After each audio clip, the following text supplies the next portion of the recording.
আসসালামু আলাইকুম। আজ আমি মুচমুচে ফুলঝুরি পিঠার সহজ রেসিপি তৈরি করে দেখাবো কত পারফেক্টভাবে এবং টিপস সহ। তো আমার তৈরি করতে যা যা লাগছে, এখানে আমি 3 চামচ মতো চাউলের গুঁড়া নিয়েছি, আর নেব স্বাদ মতো লবণ, দিব চিনি আপনারাও স্বাদ মতো দিতে পারেন কমিয়ে বাড়িয়ে, এবং একটি ডিম দিয়ে আমি ভালো করে মিশিয়ে নিচ্ছি।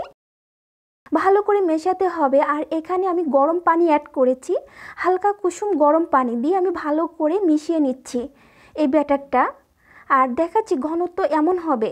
তো যখন এরকম হবে তখন আমি এই ফুল পিঠাটার ছাঁচটা নিয়ে আমি এইভাবে পিঠাগুলা সব তৈরি করে নেব। এই যে এভাবে, তো আমি দেখাচ্ছি কতটা পারফেক্ট হয়েছে। তো আমার সব পিঠা এভাবে তৈরি করে নিয়ে এসেছি। আমার পিঠাগুলো সব এভাবে তৈরি হয়েছে, আর কতটা মুচমুচে আমি দেখাচ্ছি একটা পিঠা ভেঙে। দেখেন কতটা সুন্দর হয়েছে। আশা করি আমার এই সহজ রেসিপি আপনাদের ভালো লেগেছে। আল্লাহ হাফেজ।